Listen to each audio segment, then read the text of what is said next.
Blanche Lincoln likes to say she only works for Arkansas. But who was Senator Lincoln working for when she helped George Bush and Dick Cheney give tax breaks to millionaires and oil companies, supported corporate trade deals that sent Arkansas jobs overseas, and helped credit card companies shred consumer protections? Who was Senator Lincoln working for when she voted to spend our money bailing out Wall Street banks? Arkansans, I guess Arkansans for change is ad there, just as a tip of an iceberg of what's been on the television screens all over Arkansas in the last few months. Jane Hamsher's been following this story from the very beginning with a very interesting primary challenge. Jane, for those who are just now tuning in to Arkansas and what's going on there, what's so interesting about it and what's been your role thus far? Well, first off, I have to say that as part of the Accountability Now PAC, Glenn Greenwald and I were responsible for recruiting Bill Halter into the race. So take that as with the appropriate grain of salt, anything that I have to say. But we sort of looked early on and saw an anti-incumbency fervor that could potentially make Blanche Lincoln vulnerable to the right candidate. And I think that things have really played out that way with Bill Halter.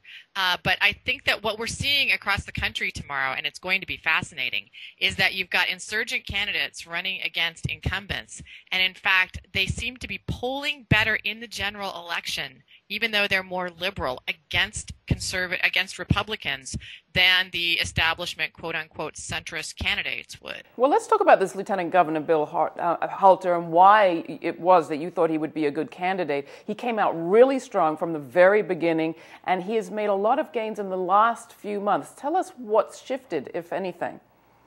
Well, Bill Halter, already had won a state election there. He was a popular candidate. He didn't have the name recognition that Blanche Lincoln did, but he was a skilled politician, had worked in the Clinton White House. And while he probably isn't, I would say, a barn-burning leftist, he has run a very populist campaign against Blanche Lincoln as being in bed with the banks, which she most certainly has been, especially as head of the Ag Committee. She has been, which is responsible for regulating derivatives, and also a member of the Finance Committee. Blanche Lincoln has, really been responsible for doing much of the covering up for banks in her tenure there. And now she's trying to say that, well, I didn't vote for the second bank bailout, as if her first vote, didn't count. So Halter has been pointing those things out, and, his unfavorables are much lower than hers, and he actually is polling better next to John Boozman, the likely Republican, in the general than Blanche Lincoln, which I think is significant. The meme that the country has moved to the right and therefore Democrats have to move to the right in order to win turns out to perhaps not be true. We'll talk about the polling for the general in the sense that there's clearly a fight out there for, as Halter says it, who is going to represent aggrieved working class and middle class Americans. What do the polls suggest about his ability to speak to those folks who may not consider themselves in the Democratic ranks? Well, he has been a candidate, as I would say, he's not necessarily a barn-burning liberal. But when Blanche Lincoln was saying that she wouldn't vote for, any bill that had a public option and having sort of a muddled message on behalf of the insurance companies who are big donors to her campaign, Bill Halter was down at the free clinics rolling up his sleeves and helping people in Arkansas who couldn't get health care. And that means a lot. It got a lot of coverage. People saw that he really cared about their pain, and that's where the incumbents are having trouble this year, is with their campaign donations and their votes that seem to be sort of very aggressively helpful to industry over ordinary people. I guess one of the questions is, would a candidate like that in the general be able to snag back any of the fury on the right? Let's talk about the right for a second and go to Kentucky, where you've got a real test of Tea Party strength, so people say, in the candidacy of Rand Paul, son of Ron Paul. What do you think's going on there? Well, Rand Paul is going to clobber his opponent, who is the hand-picked candidate of Mitch McConnell.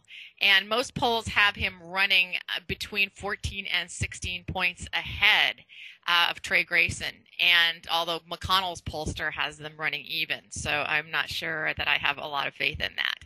I think that Rand Paul is going to walk away with it tomorrow, and it's going to terrify the GOP. Rand Paul came in there and said he would not even necessarily vote for Mitch McConnell for majority leader. He might support Jim DeMint insurgency. And Rand Paul has staked out a lot of territory on the right that I think is very interesting. He isn't as aggressively anti-war as his father, but he is sufficiently. He's probably more anti-war than most of the Democrats are actively advocating these days. He is pro drug legalization.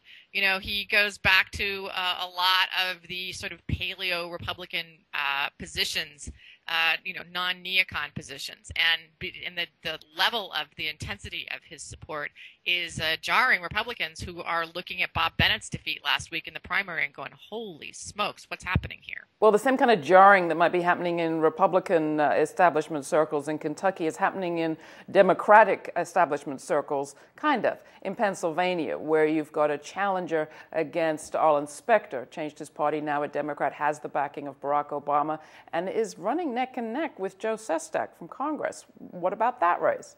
Boy, that one just makes me so happy. I don't even know what to say. Arlen Specter, he's sort of been the devil for years. And when he jumped parties, Ed Rendell sort of thought that Pennsylvania Republicans would accept him, and he hasn't, despite, much establishment support. Joe Sestak has really been a dark horse candidate. And now, once again, he is doing better polling better in the general against Toomey than Specter is. Now, two things. One, you've seen headlines, of course, predictable in the Wall Street Journal, calling all this a civil war on the Democratic side. And there's been certainly a lot of sort of panic among some Democrats. Oh, you shouldn't split the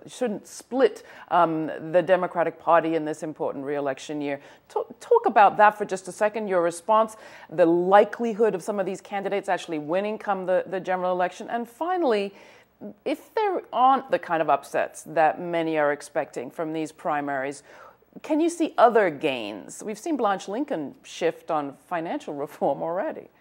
Well, that's exactly why we recruited Halter. Blanche Lincoln had to put up a halfway decent derivatives bill, and the banks don't want it to pass, so they're actually stalling it in the Senate because they don't want it to hurt Blanche, before election.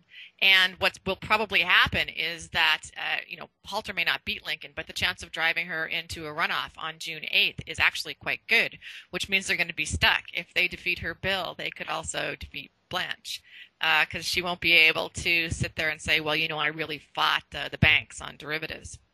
But even if that's all you get, a Halter race was worth it. That's how you pressure incumbents. You let them know that continuing being apologists for the banks could cost them their seat. The fight has value, but you have to have a candidate who is, can run a serious race. And that's why you try and get a Bill Halter into the race, because he can run a serious race. He can be seriously threatening, and you curb Blanche Lincoln's behavior for as long as he is in that race. That's Jane Hamsher from FireDogLake and Accountability Now. You can get more information about both at our website, GRITtv.org. Thank you, Jane.